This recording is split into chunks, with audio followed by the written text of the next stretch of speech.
먼저 권덕철 중앙재난안전대책본부 1차장이 단계적 일상회복 방안에 대해 설명하겠습니다.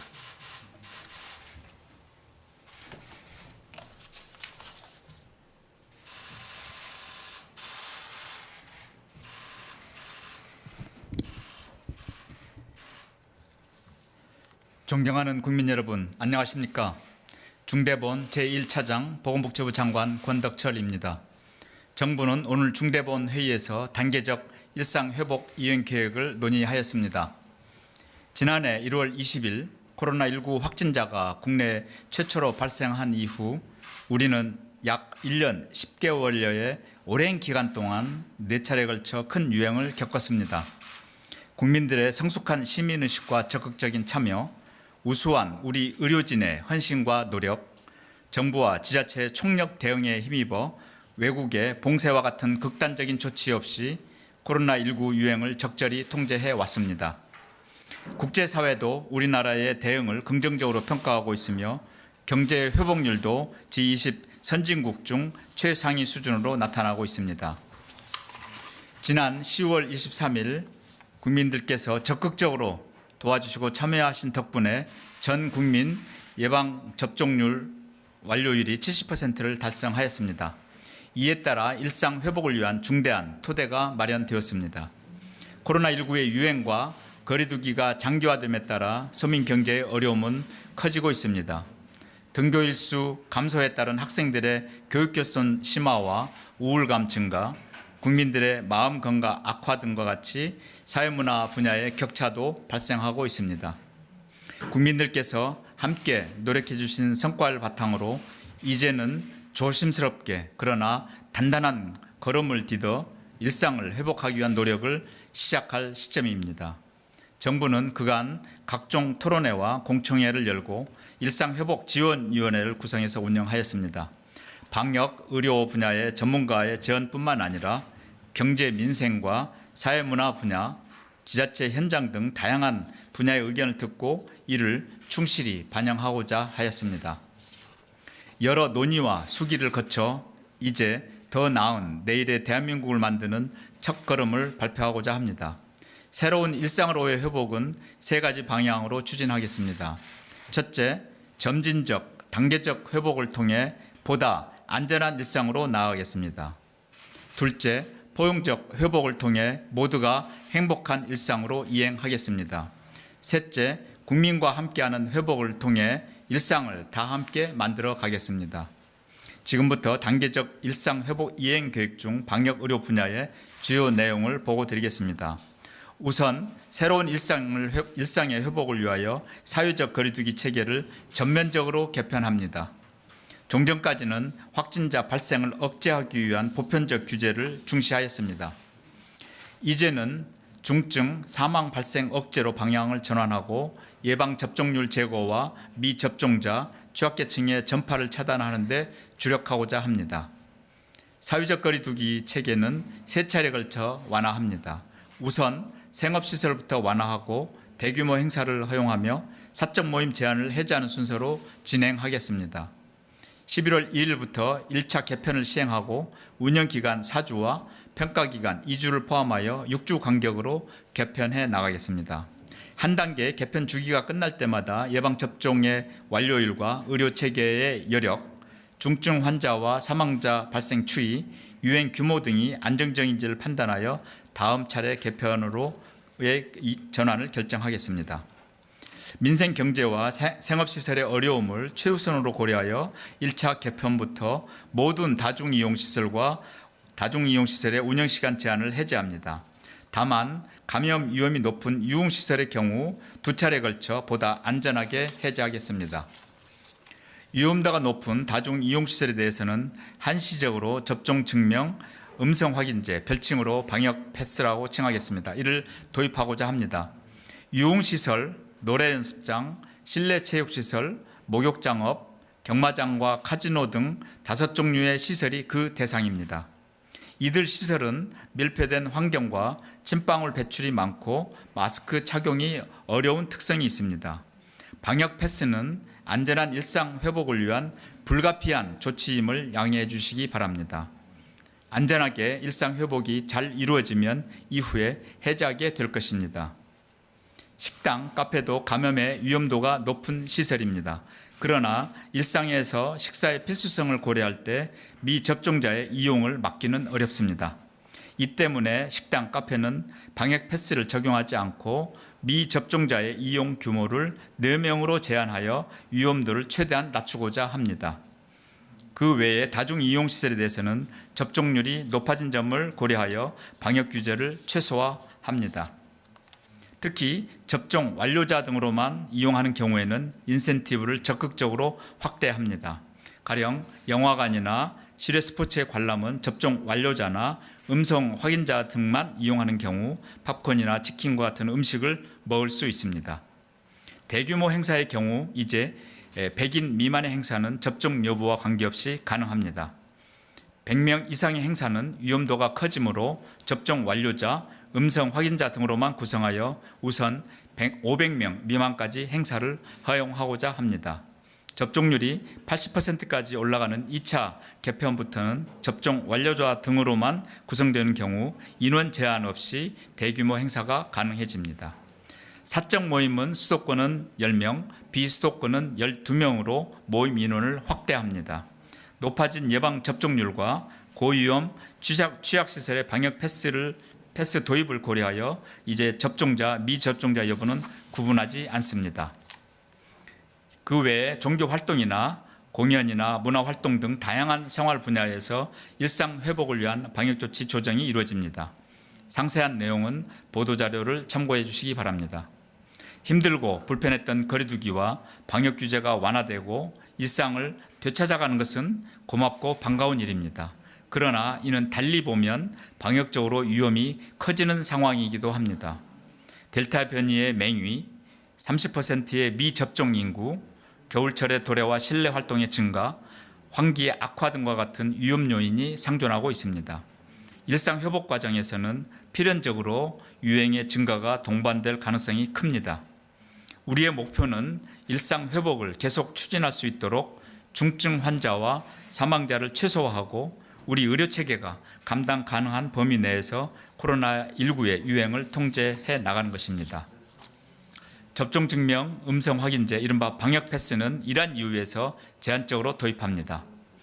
접종 완료자는 미접종자에 비해 60%대의 감염 예방 효과와 90%의 중증과 사망 방지 효과가 나타납니다. 일상 회복 과정에서 중증 환자의 사망을 최소화하기 위해서는 미접종자의 전파를 차단하고 보호하는 것이 가장 중요합니다. 위험성이 큰 다중이용시설에서의 방역과 대규모 행사의 안전한 개최, 요양병원 등 취약시설에서 보호 등에서 방역 패스는 코로나19의 피해를 최소화하는 방패와 같은 역할을 할 것이라 기대하고 있습니다. 억울한 차별이 발생하지 않도록 미접종자의 예외 범위를 최대한 확대하였습니다. 현장의 혼선을 방지하기 위해 시설별로 1주에서 2주간의 계도 기간을 가질 예정입니다. 자율과 참여에 기반한 다양한 일상 속에서의 방역 실천도 활성화하겠습니다. 우리는 코로나19 이전의 과거의 일상이 아니라 더 나은, 더 안전한 새로운 일상을 추구해야 합니다. 지자체의 자율적 권한을 확대하고 다양한 생활 영역별 방역 수칙을 보급하겠습니다. 민간과 정부 간의 협업을 활성화하는 구조도 강화하겠습니다. 국민 여러분들께서도 이제 스스로가 방역 최일선의 최종 사령관이라는 생각을 가져주시고 일상 속의 방역 실천에 더 나서주시기를 당부드립니다. 중증 환자와 사망자 발생이 증가하는 등 의료체계 여력이 위험한 경우에는 일상 회복의 과정을 중단하고 강력한 비상조치 계획을 단기간에 발동하겠습니다. 이를 위한 준비도 착실히 갖추어가겠습니다. 단계적 일상 회복을 위한 의료 대응 체계에 대해서 말씀드리겠습니다. 최악의 상황까지도 염두에 두고 의료 대응 역량을 탄탄하게 갖추어가겠습니다. 동절기 등 계절 요인과 연말 연시 모임과 활동 증가 등으로 확진자 규모는 늘어날 것입니다. 이에 대비하여 우리의 의료 체계도 철저히 준비하겠습니다. 무증상 경증 환자는 재택 치료를 중심으로 대응하고 재택 치료가 어려운 경우에는 생활치료센터로 입소하는 체계를 구축합니다. 현재 수도권 중심의 재택 치료를 비수도권까지 확대하고 생활치료센터는 당분간 현재 규모를 유지하겠습니다. 중증 환자는 기존에 확보된 병상을 충분히 활용하면서 추가 병상도 필요한 만큼 확보해 나가겠습니다. 또한 유휴 병상을 최소화하고 병상의 공동 이용을 활성화하는 등 병상 운영도 더 강화해 나가겠습니다. 중장기적으로는 동네 의원, 병원 등 우리 의료진단 체계 내에서 코로나19의 진단과 치료 시스템이 작동되도록 역할과 지원을 확대하겠습니다. 필요한 의료 인력도 적극적으로 확보해 나가겠습니다. 의사는 민간 인력을 모집하거나 공공인력 전환 배치 등을 통해 대응해 나가겠습니다. 간호사는 시스템을 통해 확보된 파견 가능한 인력을 적극 활용하겠습니다. 또한 보건소의 업무 부담을 낮추기 위해 보건소 인력도 적극적으로 충원해 나가겠습니다. 단계적 일상 회복을 위한 방역 대응 체계 개선은 곧이어 질병관리청장께서 보고할 예정입니다. 오늘 발표하는 방역의료 분야 외에도 경제 민생과 사회문화, 자치안전 등 다른 분야에서도 일상 회복을 위한 다양한 의제들을 논의하고 있습니다. 전문가로 구성된 포용적 회복 연구단도 구성하여 이러한 의제와 논의를 지원하고 있습니다. 기나긴 코로나19의 유행과 사회적 대응으로 인해 서민 경제의 격차와 어려움이 누적되고 노인, 장애인 등 취약계층의 돌봄이 미흡해지고 우리 학생들의 학력 격차 문제도 나타나고 있습니다. 우리 사회 전반을 더 나은 일상으로 회복하기 위해 각 분야별로 종합적인 계획을 수립하고 순차적으로 발표하도록 하겠습니다.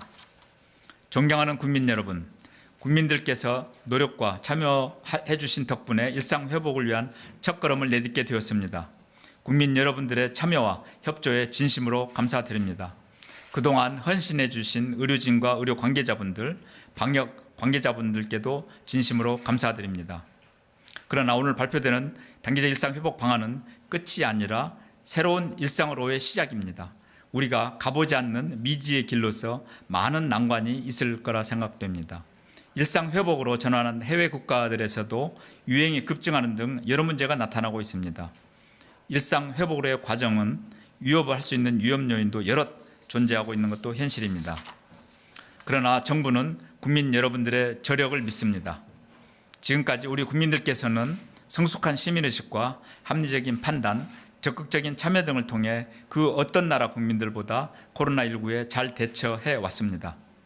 국민들께서 정부와 함께 힘을 합쳐 더 나은 일상을 위한 길을 만들어 나간다면 우리나라는 분명히 또 다른 하나의 새로운 길을 안전하게 찾아갈 수 있을 거라 믿습니다. 국민 여러분들의 많은 협조와 적극적인 참여를 부탁드립니다. 정부도 총력을 다해 안전한 일상 회복 과정을 차근차근 달성해 나가겠습니다. 감사합니다.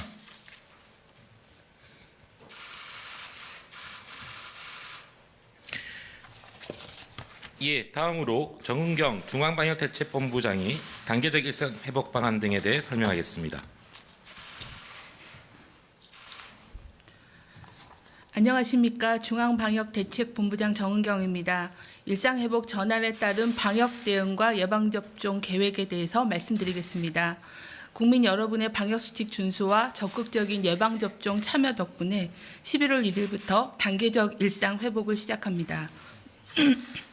하지만 여전히 1,000만 명 이상의 미접종자가 있고 바이러스 전파 위험이 높아지는 겨울철이 다가오고 새로운 변이 바이러스의 발생, 또 기존 접종자의 면역 감소 등 위험 요인도 존재합니다. 이러한 조건 속에서 일상 회복을 순조롭게 진행하기 위해서는 예방접종률을 최대한 높이고 방역 대응을 보다 체계화, 고도화하는 것이 필요합니다. 먼저 방역 대응에 대해서 말씀을 드리겠습니다. 고위험군을 중심으로 감염 위험도에 따라 역학조사와 진단검사를 신속, 정확하게 실시할 수 있도록 방역 대응 역량을 강화하고 효율화하겠습니다. 역학조사는 확진자 가족, 동료, 감염 취약시설 생활자 등 우선순위 대상자는 24시간 이내에 접촉자 조사를 완료하여 추가 전파를 차단하겠습니다. 접촉자 격리 감시 기간을 기존 14일에서 10일로 단축하되 격리 해제 전 검사를 전수 시행하여 위험도를 최소화하겠습니다. 또한 전자출입명부 등 정보통신 기술을 활용하여 접촉자 조사의 신속성, 정확성을 향상시키겠습니다. 또한 보건소 등 지자체의 방역 대응 인력을 확충하겠습니다. 진단검사는 65만 명 수준으로 PCR 검사 역량을 확대하여 확진자 증가에 대비하겠습니다. 백신 접종자에 대한 선제 검사를 조정하여 검사 체계를 효율화하고 PCR 검사 역량 한계를 초과하는 비상 상황에도 대처할 수 있도록 검사 방법을 다양화하겠습니다. 해외 입국자 관리는 기존의 4단계로 분류하던 국가 분류 체계를 3단계로 조정하고 위험도에 따라 시설 및 자가격리, PCR 검사, 비자 제한 등의 조치를 차등화하겠습니다. 백신 접종은 코로나19 예방에서 가장 중요합니다. 아직 백신을 접종하지 않은 분들이 사전 예약 없이 편리하게 접종할 수 있도록 절차를 간소화하고 지역 특성을 반영하여 지역별 예방접종 계획을 추진하겠습니다. 현재 실시 중인 60세 이상 고령층, 의료기관 종사자, 면역 저하자 등 고위험군 추가 접종을 신속히 시행하겠습니다. 또한 11월부터는 50대 연령층과 18에서 49세의 기저질환자, 얀센 백신 접종자, 우선 접종 직업군으로 추가 접종 범위를 확대하여 시행하겠습니다. 이후에 일반 국민으로의 확대를 검토하겠습니다. 아울러 백신 이상 반응에 대한 대응 체계를 개선하겠습니다. 객관적이고 전문적인 피해 조사가 이루어지도록 코로나19 백신 안전성위원회를 구성하여 인가성 판단 기준을 보완하겠습니다. 인과성이 다소 불충분한 환자의 의료비 지원을 내년에도 지속 실시하며 지원 한도를 1,000만 원에서 최대 3,000만 원으로 확대하여 지원하겠습니다. 내년 1분기부터 경구용 치료제가 차질 없이 공급될 수 있도록 선구매 계약도 체결하도록 하겠습니다. 현재 MSD사와 20만 명분의 구매 계약을 완료하였고 화이자사와는 7만 명분에 대한 선구매 약관을 각각 체결하였습니다. 앞으로도 국내외 치료제의 임상 진행 상황과 허가 당국의 승인 여부를 면밀히 모니터링하여 13만 4천만 명분에 대한 선구매 계약도 조속히 확정하도록 하겠습니다. 전염력